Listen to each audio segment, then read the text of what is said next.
Hey everybody, welcome back. Things are busy as usual. A couple guys wanted to see Scott's tank that I built for the Scrambler. Hope you can see it okay. It's kind of sunny right here, but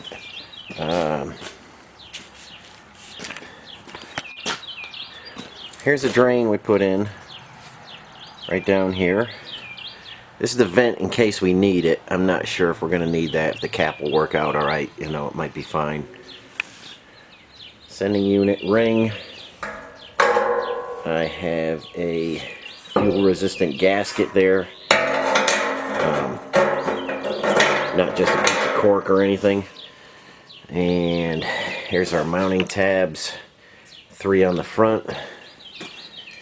And I think you can see the 4 slots on the back. Super heavy duty tank. Get back on. There are our filler nipples. 1-inch vent, 1 1/4 inch fill. You know, perfectly centered so we don't get any fuel hitting the tank or anything. It's perfectly smooth in there. And I gave it a quick grind. I will pressure test it next, and then I have to put some sealer in here because it's just raw steel. So we don't want air and fuel on raw steel, so I will seal that. There's only one kind of sealer I like to use, and I can show you that process as it happens if you want to see it, and that tank will be good for a lifetime. So I already have it fit into the chassis. Pressure testing, sealing, and then epoxy primer, and maybe some high build primer, and some finished black. So that is ready to basically finish up. Okay, got another F-head here for rebuild. I have Gary's F-head crated up. Gary, it is a 650 pound crate, 32 by 47 by 45 tall, and that will be on the way to you soon. Gary is sending in his axles for rebuild, so this will go down to Florida and the axles will come back. This F-head, it's free, it's not frozen or anything. There was an awful lot of squirrel nuts down in here. Mice and stuff, mice nest everywhere. The clutch on this was so packed up with a mouse house. The flywheel is completely rusted. The clutch disc was stuck to it very hard, and just a whole bunch of stuff in there that the mice were living in. Now that came out of this CJ5 that I'm taking apart now. And a lot of people asked me why I just didn't leave this together and run it as is. You know, Jeeps get to a certain point where it's easier to take it apart than just fix up all the bad parts of it. Steering is messed up. The steering box needs a rebuild. Pedals were stuck. Does have a T98 in it, PTO. This was an X-Trencher Jeep. The axles, you know, I took out in there. I'm rebuilding them. The Dana 70 brakes were all locked up. Drums are screwed up. Front end had the wrong wheel bearings in it, so the wheels were wobbling. The split rim on there, you know, the bud wheel. 4 of them were rusted right all the way through. Safety issue there. Fuel tank has so much sludge in it. This thing must weigh 50 pounds. There's so much junk in it. So the wiring was a little mangled up. It just needed so much stuff that it's easier to take it apart and rebuild it from clean. You know, I mean, I have enough vehicles around here that I could just run around the farm. But sometimes you like to put them on the road and not worry about things. And on a vehicle like this, it just wasn't going to work for me. So this will get some love. It has a Stratton lift on the back, and I do have all the arms and pieces, and I have everything for that, and the pump, and I think the storage tank is over here, the hydraulic tank. Yep, there's the hydraulic tank. Oh, I'm in the sun again. So I do have all the pieces for the Stratton lift. I might put that on something. Oh, there's some of the mouse nest you can see. It was completely packed in there, completely.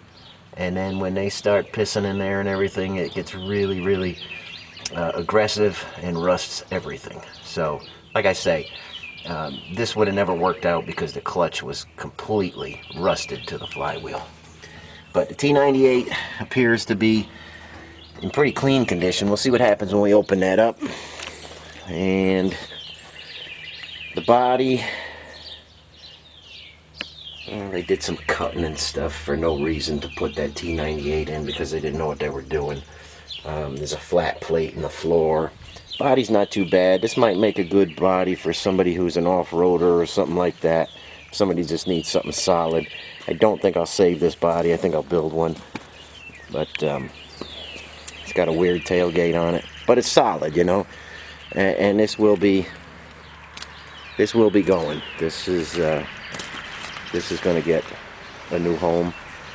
It does have the original Jeep in it. So there's a lot here. Anybody needs a body or anything, this would be a pretty solid one if you're not doing anything original.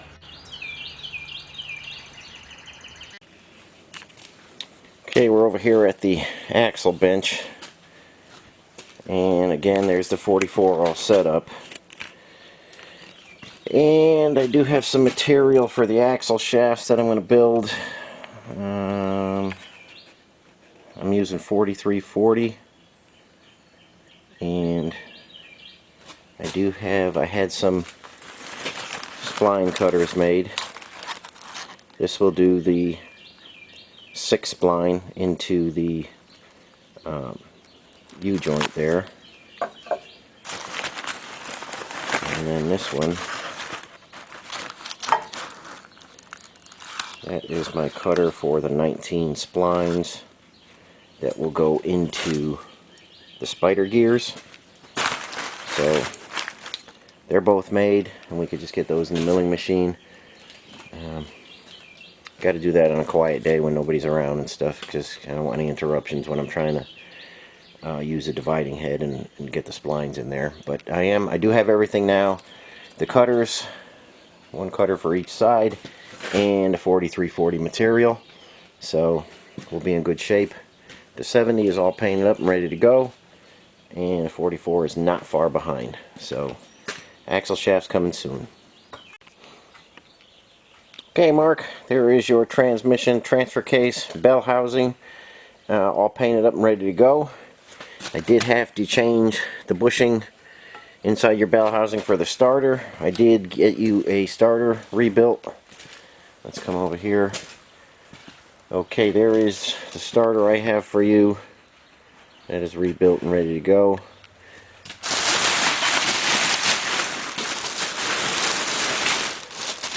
Hang in there with me. Okay, Mark, here is your engine. It is in the test frame, and I just got to get the transmission hooked up to it. You do have a resurfaced flywheel, a new ring gear, a brand new clutch on there. The alternator you were looking for is on there. And there she is, ready to run. New fuel pump, new lines everywhere, rebuilt carburetor. And we'll just get a radiator in here and get you fired up and get this thing back on the way to you. New distributor, Pertronics in there, Pertronics coil. Just got to make the connections here.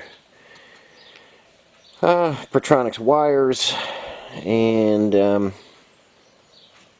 yeah, there you go.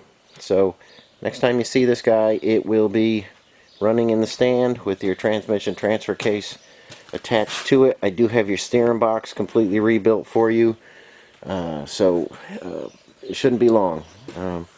Just trying to get everything wrapped up. I do have to leave the shop on Monday, and I won't be around for a week, but if anybody sends in lube orders or anything like that, everything's going to be delayed a week. I do have to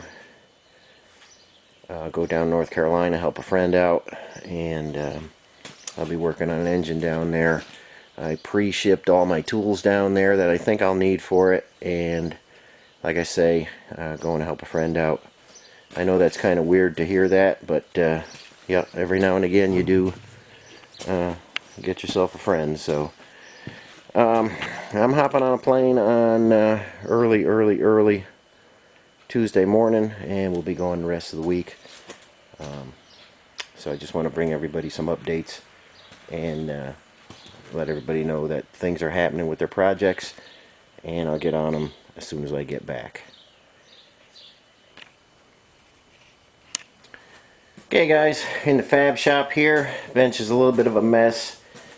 It has been, I had to finish up that Harley sidecar, and then I had to finish up Scott's tank. But it is now time to get those frame rails back up on the table, hopefully for the last time. I seem to get them up there, and then something comes in, I got to take them off again. So the axles for the welder Jeep are almost finished, and when they're finished, I want to have the frame ready and get those put underneath the frame and get some wheels on there. And I want to get the Cummins 4BT, GM 465, and that whole assembly sitting in the frame. Everything's just taking up way too much space in the shop, so I do want to get this bench cleaned off and get those frame rails up here and start building the frame. So I've only got a little bit of time here. I think today's Saturday. Got a bunch of trees to plant. We've got to spray all our fruit trees. We just got a couple hundred chickens in. I got to get those guys settled in pretty good and get everything situated before I leave town for a little bit.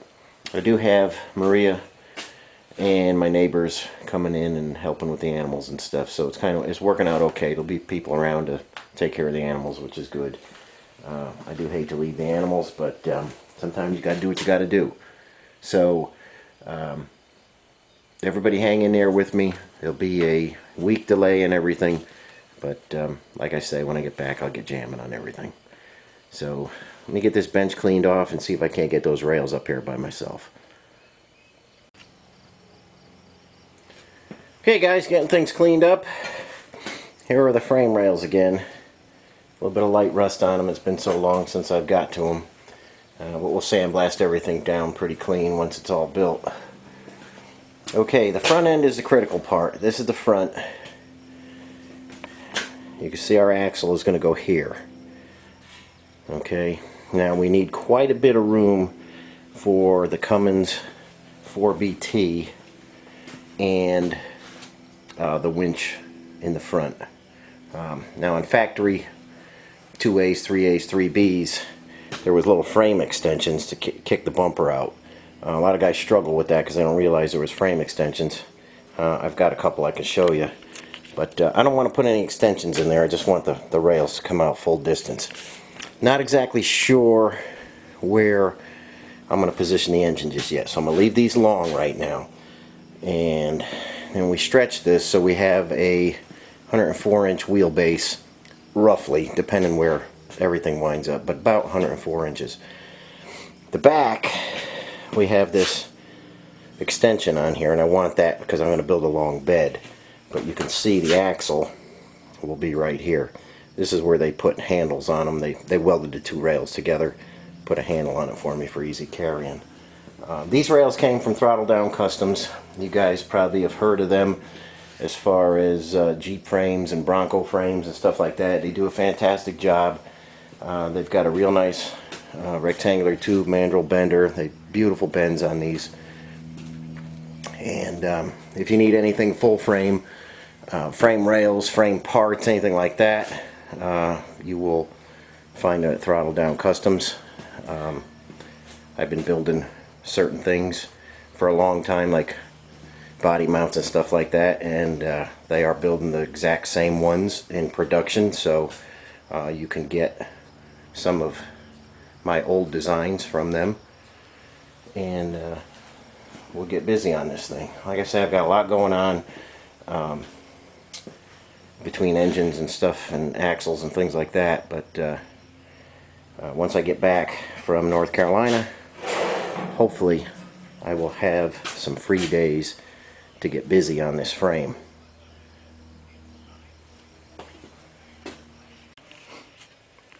Okay guys, here are some factory frame extensions. This is off of a winch I took off an older 3B. So this would extend your frame out, frame to bumper extension, and there's some other winch mounting plates and stuff like that, and there's some that went under the plate for mounting the actual winch. But these are the frame extensions. These are they came with the winch, and dealers put them on, or if they came from the factory, they were done at the factory. But that's what they, on a 2A, 3A, or 3B, you need to extend your frame out a little bit to fit the winch. By the time they got to the CJ5 and 6 and stuff, there was plenty of room in front. And like I say, we're just gonna cut the frame rails at some point to fit the winch and the fair lead bumper and stuff like that. But that's what factory PTO winch mounting brackets look like. And we'll go down to the back here. You remember a long time ago, time sure does get away from you. That's the rear bumper I built, and this is made out of 1/4 inch 2x4 tube, rectangular tube, and I've got some license plate threads in there so that we won't take water in there.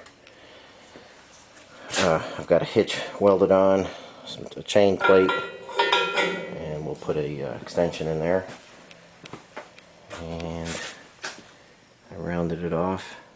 We'll put some bracing in the corner. We're going to have a big diesel tank in the back here, but I'll try and get some bracing in here and in here, work the tank around it. Dana 70 will go in the back. I have the springs for the front and rear already, and once this thing is rolling, it should be easier to fit the engine, make sure the transmission is going to come up in the right place where it's comfortable to shift. Basically the only thing I'm going to do is build an extended body for this, and then build custom 3B fenders and a custom 3B hood a little bit longer. Basically they'll be the length of like that Scrambler that's on the frame. They'll be the length of the later fenders that fit that 258 6-cylinder in there, and that's very long, much longer than the 4BT. So if I do fenders about the size of the later factory ones, but make them in 3B style, that's going to work perfect for this frame. So, like I say, I'm just gathering up everything. Still got a long laundry list of things to do this weekend, but we'll be back on this. I don't know how many people want to see the frame get built, but if anybody wants to see it, I will show it in detail. Just let me know in the comments below. Okay guys, got everything jigged up, perfectly straight, parallel. I pulled diagonals on this. Everything is right where it needs to be. We're clamped down. We're locked against some pins here. And we've got the rear cross member in the right place. We'll pull this out. We'll grind all these edges nice and smooth so we could get some nice TIG welds in there. And this frame is ready to start going together. And I think that's about all I have for you today. It's getting to be about 9 a.m. The sun's out. I've been on this since about 4 a.m. this morning, and I got it right where I need it. But lots of other farm chores to get to today, so we're going to call it quits here. I probably won't see you guys for at least a week, but when I get back, we'll get back on making videos and get Mark's engine going and get Scott's fuel tank in and keep jamming along on this frame. So thanks for watching, everybody. Have a great Memorial Day. Treat yourself to some ice cream and some snacks, and I will catch up with you when I get back. Okay, thanks again. See you on the next one.